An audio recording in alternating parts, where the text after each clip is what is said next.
Don't fuck up. Don't fuck yourself. Hi, everybody. Welcome to the Rude Cooking School podcast. I'm your host, John Hauser III. And with me, not the bees, is... Evan the Mayor. They're in my eyes. You know what's weird? I've never seen this movie. Oh my God, it's amazing. If you've ever wanted to see Nicolas Cage in a bear suit spin kick women in the face, this is the movie for you. Nice. I've seen the original a million times with Christopher Lee. A very different film. Yes, which I've heard. And like, I've only seen the clip of him getting the bees. So yeah, the bees is definitely, I think the spin kick is the best part. Nice. But the bees is pretty good too. Okay. Nicolas Cage, the weirdest actor in the history America's of acting. treasure. I've heard that Renfield movie is atrocious. Really? Yeah, I've heard that's too bad. I've heard it's like almost unwatchable how bad it is. Well, Nicolas Cage doesn't give a shit. Like, he'll do pretty much anything, and I don't begrudge him for it. Like, he just likes to work. Well, he probably there was has a point where he was doing it for the taxes. Now he's doing it for himself, and he's like picking bad stuff. He seems to be enjoying it, though. Yeah. I mean, the Mandy was amazing. Mandy was great. Pig is good. I don't know. I haven't seen that his one yet. really terrible ones are fun. I don't know, that one that's basically Five Nights at Freddy's, but in real life. Oh, right. Right. What was it called? Like Wild Willie's something. Anyway, Yeah, where he's in like he doesn't have evil he Chuck E. doesn't- Cheese's. Yes, he doesn't have a single word spoken in that movie. All he does is destroy evil puppet or animatronics. He doesn't talk at all? No, not a word. Nothing. I'm into that because I can't stand the way he acts most of the time. He chugs Monster Energy and plays pinball and destroys animatronics. That is the movie. Okay. Mhm. I'm in. I'm watching that Cinematic motherfucker classic. tonight. By the way, happy Friday, everybody. We're recording a day late and $1 short. I can't wait to watch Full House. I was driving home yesterday, and all of a sudden I thought I got into a car accident because of the just immense shock to my car. And I had my dog with me. So when I got off the highway, I put the windows down so the dog could fucking gangster lean out the way she likes. And when I hit what I found out later to be an open manhole, I heard my tire immediately going. So I had to pull an emergency off the road deal. It was harrowing and scary, and luckily got to safety. But then it just completely ruined the timeline for recording last night. So that sucked shit. But hey, by the way, when you're at Midas and you get new tires, like I did 2 weeks ago, and they ask you if you want to pay for the warranty, do it, because I didn't pay shit for a whole new tire today. Is it a lifetime, 2 year? What is it? It's for the lifetime of the tire. So I think it's like a 4-year thing or something like that. So it's basically like buy one, get one free in theory. Kinda. But the way it works is like if 2 years down the line I need to replace the tire, I only have to pay for half of the tire. Okay. So for however long they deem that the tire lasts. So yeah, I'm still in like 2 weeks away from getting new tire, so completely free tire. I just had to pay for what really mounting. grinds my gears? Yeah. Dude. I'm Joe DeMarchio with Mr. Tar. Is his name Joe DeMarchio? Joe? Yes, Joe Is it DeMarchio. Mm-hmm. Yeah. Or who am I? I'm thinking of the coach. Sorry. Tell him the coach sent you. That guy. Joe DeMarchio. God, Joe DeMarchio at Mr. Tar. Yeah. What's the coach for? The coach? I don't know. I'm the coach for Salvo Auto Parts. Yeah, it's okay. He's got one of them. He's got like that big reel, and he's old, and he talks like this. Hey, tell him the coach sent you. Hey, welcome to a local Baltimore weird local commercial talk. Radio commercials, by the way, guys. Yeah, because Joe DeMarchio is a radio commercial. Yeah, it's no cars for kids. which everybody can appreciate. Sure. 1877 car for kids, as a matter of fact. 877-241 Luna. Today. Okay, let's get into it. Let's get Evan into the night and drinking his drinks on his deck. Except I would like to not talk about this topic for another 15 minutes or so. Oh, come on, stop it. Listeners, prepare to be scintillated. It's celery. Because you've already clicked on it, you fucking want to hear about celery, and Evan, go fucking celery. You don't want to hear about celery? I am so jazzed to hear about celery. Well, for one, the crunchiest thing. It's a marshland plant in the family. Damn it. I listened to the name of this word. I've practiced it, and now that I'm in the middle of it with a drink in me, Apiaceae. There you go. It's in the family right. Apiaceae. It has been cultivated as a vegetable since antiquity. Celery has a long fibrous stalk tapering into leaves. Depending on the location and the cultivar, either the stalks, leaves, or its hypocotyl are eaten and used in cooking. Celery. Have you ever taken a random celery stalk and just stuck it in dirt? No, I haven't.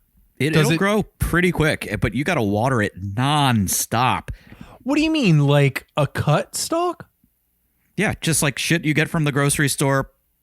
Just jam one of them stalks right into into some That'll dirt. work? Yes, it'll work. That's terrifying. Yeah, it grows right back. I mean, it's pretty reliable stuff. Oh, that's pretty cool. I mean, but the stuff that grows back is generally inedible because it's not as, girthy as the original. Does it grow the hypocotyl? Yeah. Yes. Do you know what a hypocotyl is? Your mom? Yes. My mom is a hypocotyl. Are you talking about the stalk or the frond at the top? The celery root, my friend. The root, yes, it grows. The big bulbous thing underground. Eventually, yeah. Yes. But I have a picture from years ago where I did this, and like the entire pot just had this weird celery monster living in it, and I forgot to water it for like 4 days, and it just went and fell over and died. That makes sense, though. Because I think we'll get to the fun fact later, but I think it's like 90. They're like, 95% water almost. Right? It's one of those calorie negative. It actually isn't. Guys. It's really? not. Yeah. It's too high in sugar? Yep. Celery is a biennial plant that is grown primarily for its thick stalk. Hey, sexy celery. It belongs to the Apiaceae family, which also includes parsley, carrots, and fennel.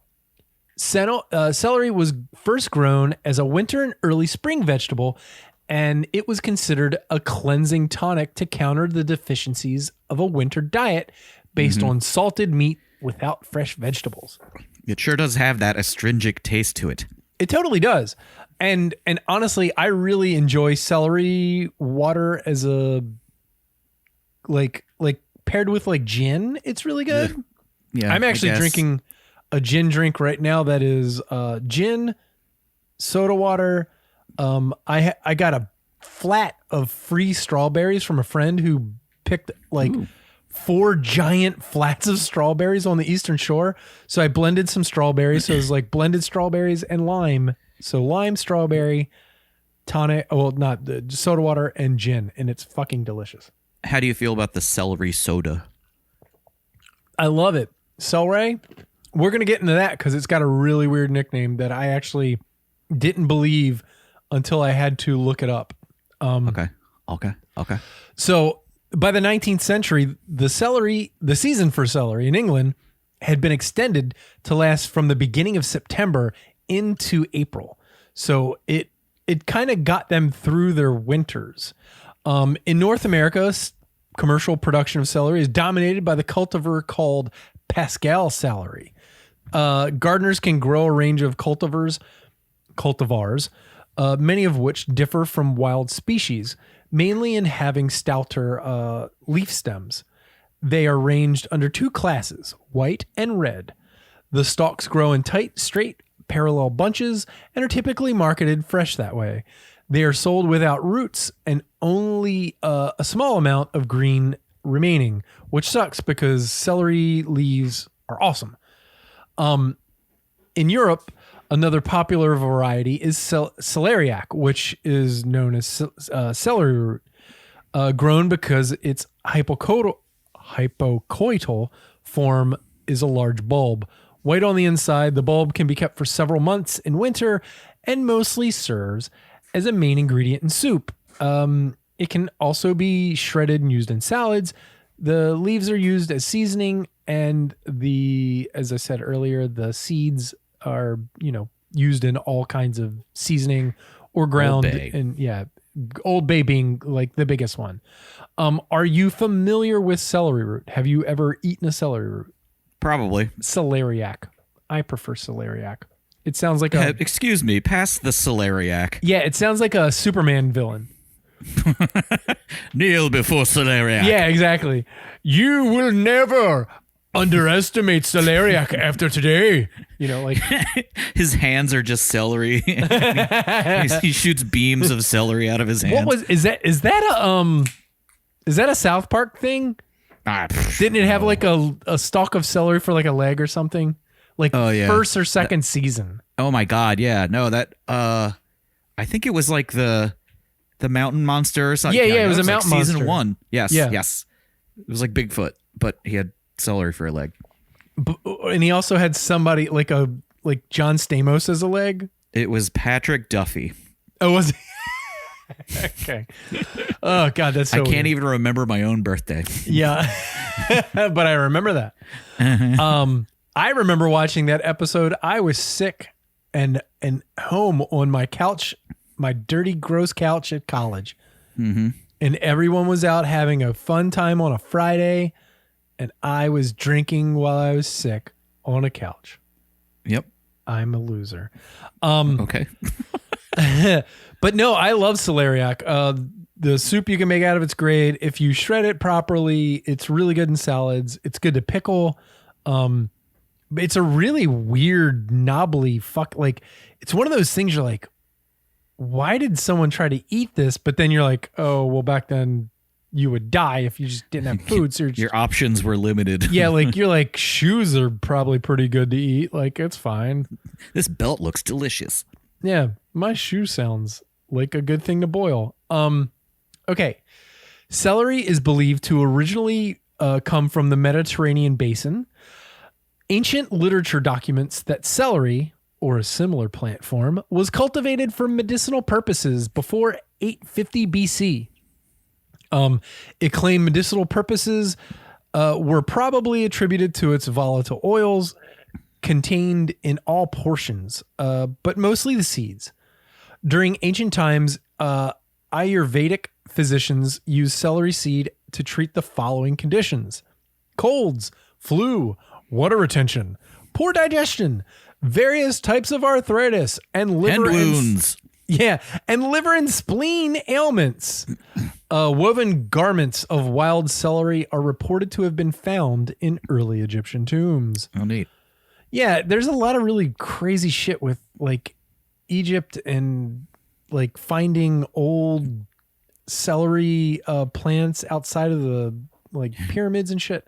Check out these jeans. They're made of celery. Yeah. Hey, ready to go to bed? Oh, this blanket's comfortable, but it's kind of stiff. What is it? It's woven celery strings. That's what that smell is. Yeah. Oh, why is it wet? Oh, I had my slaves braid the fucking celery strings. One strand at a time. Oh, gross. Celery was considered a holy plant in the classical period of Greece and was was worn by the winners of the Nemean Games, similar to the use of bay leaves at the Olympic Games. So when you hear, and I don't know if we've ever, did you just start laughing from? Congratulations, Laurentius. You've won the shot put competition. Here's your celery. Yeah.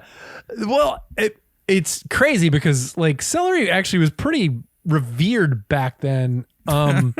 And there's now another. It's $1.50 Yeah, it's everyone hates it, right? When people eat it, it's so fucking boring.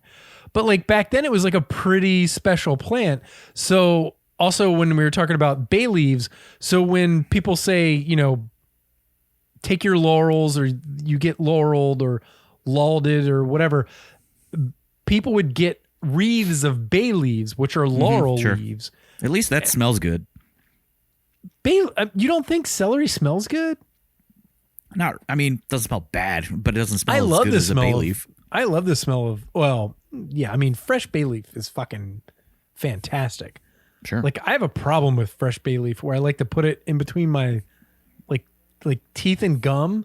It's and chaw. Just suck on it. Yeah, like chaw. You're dipping that good. Bay leaf. Yeah, it's really good. Okay, John. Man, I'm weird. Sorry. Like I know that's a really weird thing to admit, but I really like doing it. It tastes really good. I'm sure somebody at home's like, what the fuck am I listening to right now? The Nemean Games were conducted every second year, starting in 573 in the small city of Nemea in southern Greece in the Peloponnese Peninsula. I'm sure I said that wrong. The Romans valued celery more for cooking than for religion, although much superstition was connected with it. The celery plant was thought to bring about bad fortune under certain circumstances. Although celery is thought to be from the Mediterranean, indigenous wild relatives of celery were found in southern Sweden, the British Isles, Egypt, Algeria, India, China, New Zealand, California, and southernmost portions of South America. However, it is doubtful that its center of origin was that extensive. What do you mean its center of origin? Like we covered the whole world. It was like Sweden, Egypt, California, New Zealand, China. Like, come on. The Italians are the ones that domesticated celery as a vegetable in the 17th century, resulting in selections with solid stems. Because before it was kind of like, basically leafy. Early and the stalks that came out of it were so bitter that nobody could eat it, and that's why a lot of times they used it as a tonic thing. Early stalk celery had a tendency to produce hollow stalks, kind of like. Are you familiar with like Icelandic rhubarb? I was about to say rhubarb, but no, not Icelandic specifically. In Iceland, there's a very specific rhubarb that grows that they try to find really long, relatively straight pieces, and they make xylophones out of it. Whoa. And it sounds really cool. But it's like an indigenous Icelandic instrument that is like sort of like weird dried out hollow rhubarb stalks.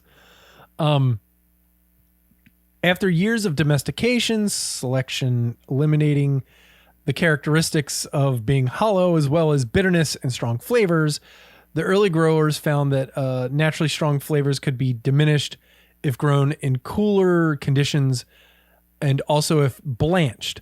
Blanching is a practice of pushing dirt up around the base of the stalks to prevent sunlight from turning the stalks green. So I guess if left out, it gets really, gets really chlorophyll-y and it turns really dark. But isn't that, you can do the same thing with asparagus or a rutabaga. Right. The way you get white asparagus is you just, as soon as it starts to peek out, you just cover it with more dirt and then it's forced to grow up out. But I guess, because for a while, I was trying to research this blanching technique, but everything that was coming up was like cooking blanching, which is, sure, putting a vegetable in a salted water solution that's boiling for like less than a minute. Then you pull it out and you shock it in cold water. So like trying to find this technique was really hard. Like this was like the weirdest part of the whole thing, because people kept mentioning blanching and I couldn't find out what it actually was. And I'm like, I know they're not talking about like cooking blanching. So yeah, that's a weird way I've never heard it called that. It's really weird. There are two types of stalk celery varieties: self-blanching or yellow, and green or Pascal celery, which we have in North America, which is preferred and mainly eaten raw, although it's also eaten cooked. In Europe and the rest of the world, self-blanching varieties are preferred. Celeriac is popular in Europe, where it is eaten raw or cooked. Smallage is grown in Eastern Europe and Asia for its seeds, as well as its aromatic leaves for its flavor, cooked for certain foods and to garnish plates. Smallage is like a version of celery, and it's actually greener and smaller. In some areas, celery and celery seed is consumed to treat high blood pressure. Celeriac is becoming popular as a part of a trendy American gourmet eating. Like, nobody knew what a celeriac was 20 years ago in America. I have a question. Yes. Are you in your talking points? Yes. Do you have a beat about the use of celery juice powder in the production of beef jerky? I do not. Please school us. Would you like me to make a diversion from this topic for one moment? Yes, I know what it's for, but please tell us. Yeah. So a lot of people out there, they think that nitrites and or nitrates are bad for you. In incredibly high levels, they are. Yes. So in the production of making a cured meat, oftentimes you will use a sodium nitrate solution or a dry version of that, you know, depending on how fast or slow you want to cure your beef or your meat. And a lot of people out there are like, ew, gross, it causes cancer in your stomach area. So the way to get around this is to use celery juice powder, which is very high in naturally occurring nitrates or nitrites, and I can't remember which. It's nitrates.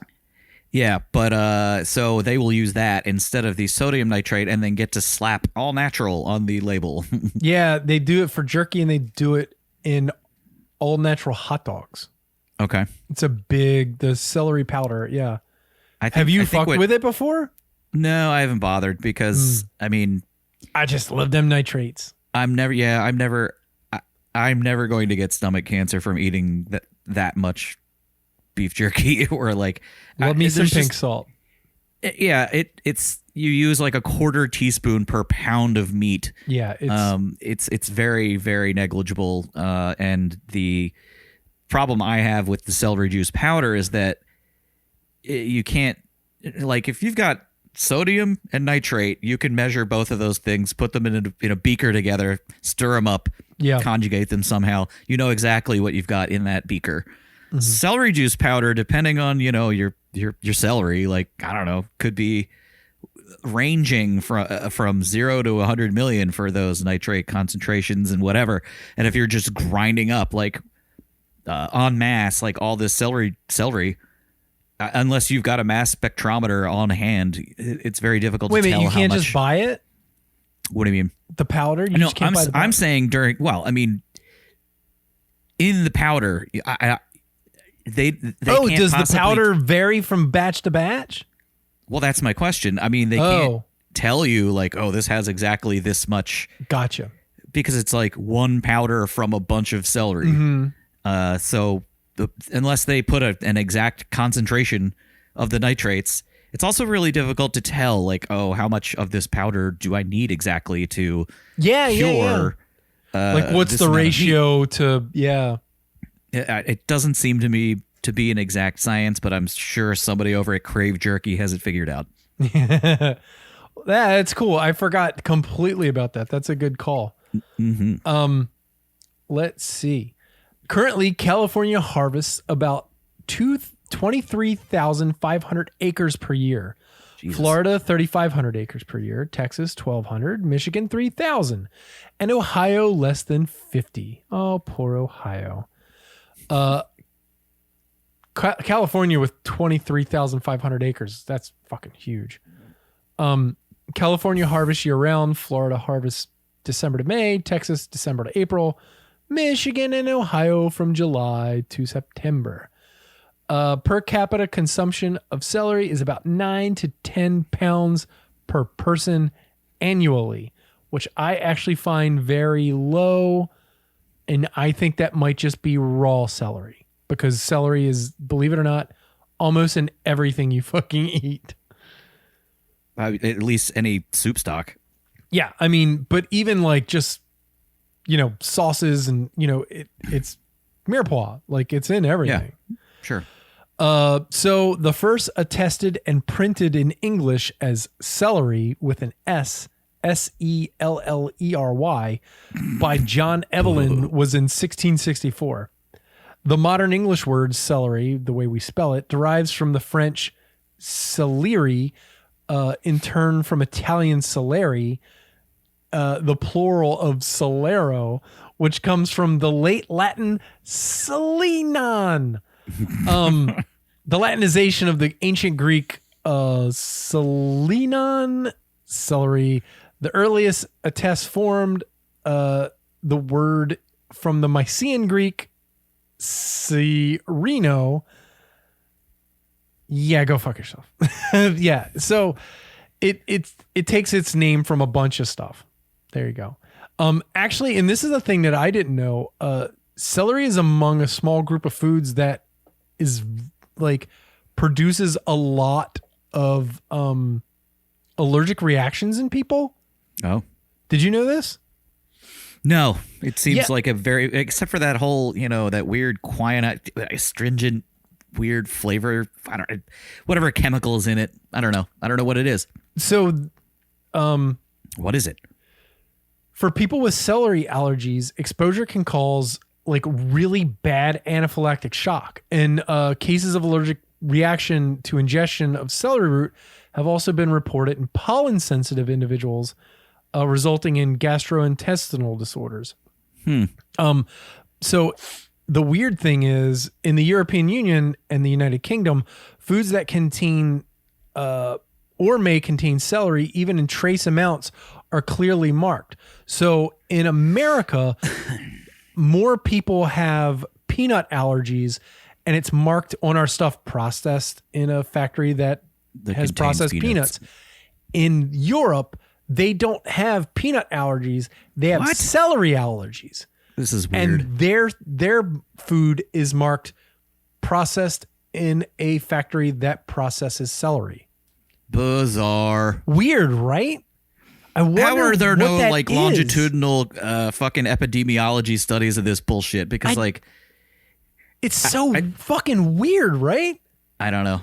Yeah, it's like flip-flop the amount of people that are peanut allergic in America and celery allergic in Europe. It's like a really bad, scary thing over there sometimes. You just got to give them spoonfuls of celery when they're babies. That's it. Yeah, fuck that waiting until they're 3 months bullshit. What is it, 3 months or is it 6? No, it's like 9 months, right? Just got to hook them up to an IV of celery juice. I remember we had to wait until a certain amount, like a certain date, to give Crosby peanut butter. Oh, really? And yeah, because as babies, they don't have an immunity to it or something. Yeah, whatever. But it was funny because like the first day we gave it to him, he was like, "This is the greatest thing ever!" Like hands in a bowl of fucking peanut butter and smeared it all over his mouth. The one that confuses me is the egg allergy, because it's like apparently it has something to do with like where the egg is made. And you can like crossbreed chickens that don't have the egg allergy allergen. Yeah. I don't know. There's a lot of science behind it. We've talked about this before, but funny comedian Jason Mantzoukas. Yeah, deathly related to eggs. Like can't eat out anymore. Can't go to he'll go to restaurants and just not eat and still pay because he has gone into really bad anaphylactic shock multiple times where they're like, yeah, there's no egg in this. And he's like, okay, cool. I trust you. And then almost dies. Right. Yeah. Sucks. But he can eat celery all day. Yes. Because he wasn't born in Europe. So, okay. This is going to be weird. This part I just put in because it's super fucking weird. All right.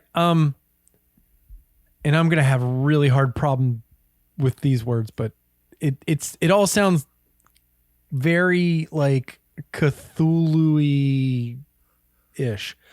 A Chthonian symbol among the ancient Greeks, celery was said to have sprouted from the blood of Cadmelos, father of the Cabiri Chthonian divinities celebrated in Samothrace, Lemnos, and Thebes. Whoa. So Cadmelos.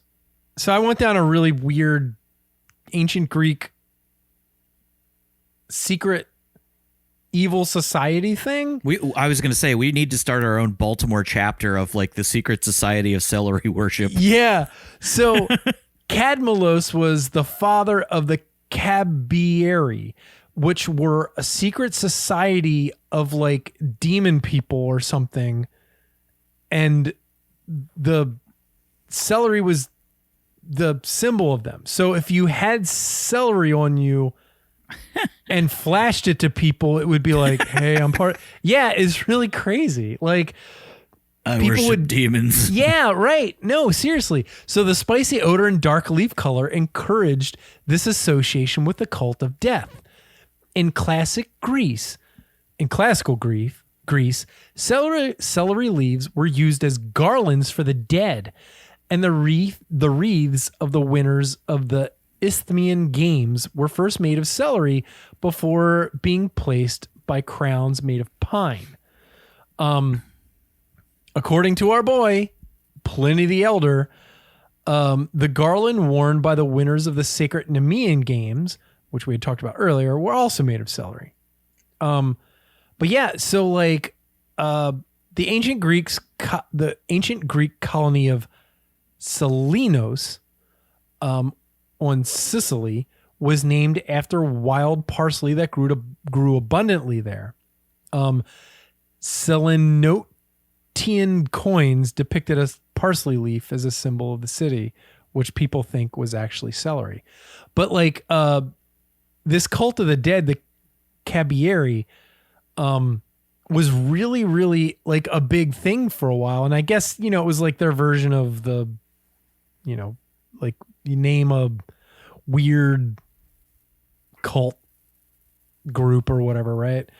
But it was like people were like scared of these people because Cadmelos was like a weird death god, and to appease him, they would wrap bodies in like a necklace of celery leaves that were woven to, I guess, maybe combat the stink, but also like just as to appease this god. Is really cool. I just love the idea of a body being adorned with like stalks of celery with peanut butter and raisins on it. Ants on a log. This to will appease take the you. death god. Please give this to the fucking the boat. The ants will march your body to the afterlife. Don't across forget a river of peanut butter. Yeah, we've given you these 2 coins on your eyes, but don't forget the celery. Everyone forgets the celery. It's a snack for going across the river. The ferryman really enjoys ants on a log. Yeah, he's like, I really appreciate those coins, but you got me them ants on a log, homie. It's a very nutritious snack. Okay, so let's get into some fun facts. Oh boy. Let's see. We've mentioned. So celery was actually mentioned in the Iliad. The horses of Myrmidons grazed on wild celery that grew in the marshes of Troy, and that was like their favorite thing to do. And it was mentioned in the Iliad. Pretty cool.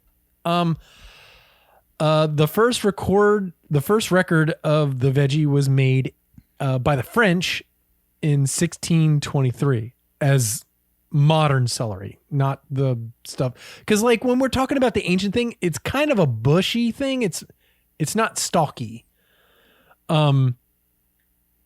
A Scotsman named George Taylor first introduced celery to the United States in 1856. That seems really late. In the late 1800s, celery farmers founded Celeryville, Ohio. Jell-O created a celery flavor in the 1960s, which I would love to know what that tasted like. They don't make it anymore, I don't think. All Yeah, parts. but of I guarantee you could make it. Oh yeah.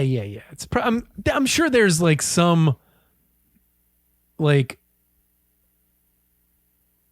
twee ass place in New York that like there's some Celery aspic. Yeah, there's somebody who makes a celery powder, thing.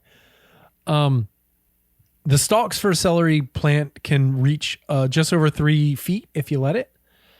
1 ounce of celery seeds can produce 1 acre of the plants. Wow. Which is pretty crazy because they're so small, right? Like, celery They're can very provide. We talked about that allergic reaction. Let me get through some of these things. The ancient Greeks used it and Romans used it as a flavoring. The ancient Chinese used it as a medicine. Contrary to popular belief, celery is not a negative calorie food. Celery, along with peanuts, is part of a small group of food that provides severe allergic reactions, as we talked about before. People who are allergic to celery can suffer from the same anaphylactic shock. Even cooking celery does not destroy the allergens. So, like, if you're allergic to celery, you're just fucked. Celery. Now, if you've also got an allergy to raisins, you are fucked. Yeah, I mean, well, are raisins in a lot of things? No, the point is, you get one of them ants on a log. Mm-hmm. You're gonna die. Double down on the. Yeah, I gotcha. Triple down, baby. Sorry. Celery is so allergy inducing that machines that we've talked about, processed celery can contaminate other foods even after they're cleaned. Like, that's fucked up. Just one particle, nanoparticle of celery. Yeah, and then again, United States, Europe, peanuts, celery. So weird. Celery is part of the umbellifer family, a plant species that is very poisonous, like hemlock, which is a poison that Socrates ingested to kill himself. So maybe that's why people are allergic to it, because it's like actually poison to some people. Yeah, that's weird. And maybe I wonder what that's about. Let's keep going. Celery was traditionally a medicinal plant used to treat ailments such as toothache, insomnia, gout, rheumatism, anxiety, and arthritis. I'm sure it worked for all of them. I keep getting over things that I should have edited out and thought I did. There's a museum in Michigan called the Celery Flats. It features, unsurprisingly, celery. Wow. That's a great fun fact, everybody. Celery should be eaten within 7 days after purchase. After this time, most of the antioxidants in the celery disappear. It's also a great source of vitamin K. Just 1 cup contains about 30% of the recommended daily intake. Your own body produces vitamin K, so I disagree with this fun fact. All right, well, fuck you, fun fact. It's produced in your large intestine. Before, celery is 95% water. It's rich in phytonutrient oxidants, which help decrease inflammation, which is okay. Sure. Traditionally, celery has been used to cure heartburn, and the AARP even recommends it because of its low acidity. That's weird. Ooh. Celery helps lower cholesterol. I don't believe that. I'm just not even going to read that one. I have high cholesterol, so I need to start chomping down. Apparently, the fiber in the celery picks up excess cholesterol compounds in the intestines. Soluble fiber, yeah. In the intestines and pushes them out. Sure. During the elimination process, which means pooping. Poopies. 1 cup of celery provides about 6% of a person's daily fiber needs. So that's good. Okay, here we go. Dr. Brown's Celery, the celery soda, which is fucking amazing, and I love it so much, has been sold in the United States since 1969. The soda gets its flavor from celery seed extract. I almost turned this episode around and was just going to do an episode about Dr. Brown's Celery because its nickname is Jewish champagne. Nah. And I thought that I was on a website that was being really weirdly racist. Nah. And then I started looking it up and it's a thing. But then I went down a really big Celery hole and Dr. Brown hole. Yeah, you did. Yes, I did. I went down a big old Dr. Brown hole. And Celery has a really like in Dr. Brown's as just a company is really weird. Like they got bought by like a big company in the 80s and they deny it to this day. They're like, "Oh, really?" Like when the writer of this article that I read, which was a really big article, called them to be like, "It says that you guys got sold to No, we didn't. I think it was like Seagram's or something." And they're like in like 1986 and they're like, "Oh, that's news to us. What are you talking about?" Like it's really weird. It's so weird. And the article Tap was once if you are being held hostage. Yeah, totally. But if you've never had it, Dr. Brown's Celery, like I get one every time I go to Atman's Jewish Deli by my house. And it's so good with like You get some of that, a half sour and a pastrami sandwich. Yeah, it's yeah. so good. So good. Do you not like Celery? It's fine. Oh, come on. Don't be like that. It's fine. Come on. You're a kid. It's fine. Celery contains God, how am I going to say this word? Psoralens, Psoralens. Psoralens, a type of chemical that could, if applied directly to the skin, cause it to become highly sensitive to UV light, which means that celery is made out of semen. Okay. No, like that's really weird. Could you write secret letters with celery, like with lemon juice? Oh, and instead of like using invisible ink. Yeah. Like instead of using like a candle to bring out the lemon juice, you could just use celery, like a UV light. That's interesting. And an 8-ounce serving of celery juice contains about 70 calories and 11 grams of sugar. So if anybody tells you that it's a negative calorie thing, it's not true. And there you go. That's celery, everybody. What a wild ride this has been. Oh, come on. You had fun. Stop it. Can't fathom. Can't even calculate how scintillating this has been.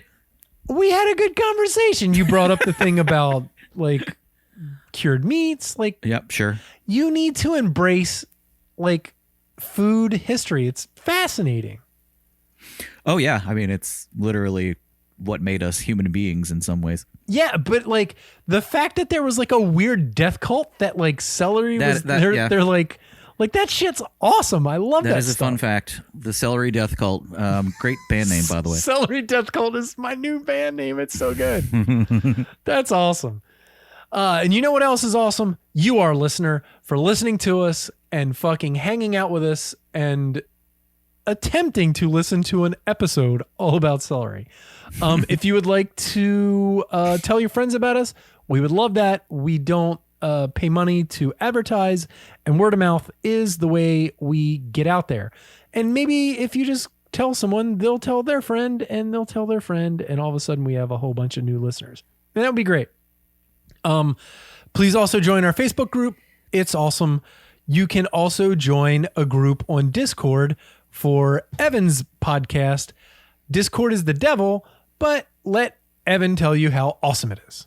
Yeah, one of your Facebook group members joined our Discord, and shout out to them. Not opposite of shout out to you, John, for having terrible settings on your Facebook group that I couldn't post the link to the Discord page. But if you were listening and you would like that link, I will send it to you directly. He seems to be enjoying it. There may be a beer trade going on via FedEx. Oh, nice. Soon. Yeah. Evan's, the city that breeds his podcast, they have a Discord, and it's actually a very active Discord, and it's a lot of fun. It's very active. And when you go through it, unlike me, who hates just the interface of Discord on his phone, but it actually, when I get in there, it's fun to read through all the stuff, and people are really, it's a good time. We've got like reporters in there. We've got I don't know, just local gadflies. We've got a nice cast of characters, and you should be part of it. Yeah, it's a lot of fun. Tell them about your podcast. No comment on the podcast this week. We did go over this, one of those like 12 things you should be doing as a Baltimorean that you're not doing and you should be doing it.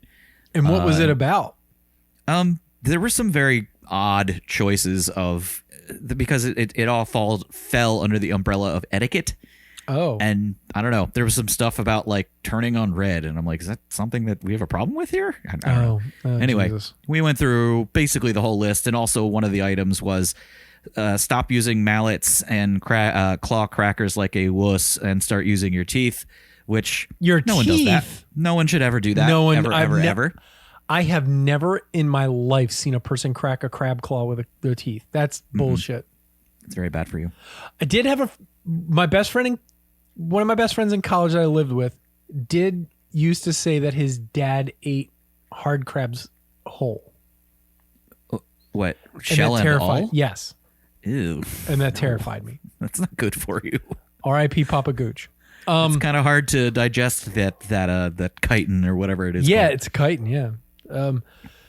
Okay. Thank you for listening, everyone, to the Rude Cooking School podcast. I really appreciate it. Evan appreciates it. The ghosts of people in the past appreciate it. Crabs appreciate it. And the celery that ghosts kill and maim appreciates it. The ferryman appreciates it. Yes. We're getting out of here. We'll see you next week. We're going to have an episode of Food News. We love you. Have a great weekend. My name is John Howard III. Don't yuck my yum. And somehow don't be allergic to celery. Yeah, if you are, stop. Cut it out. Stupid. Peace. Knock it off. Yeah.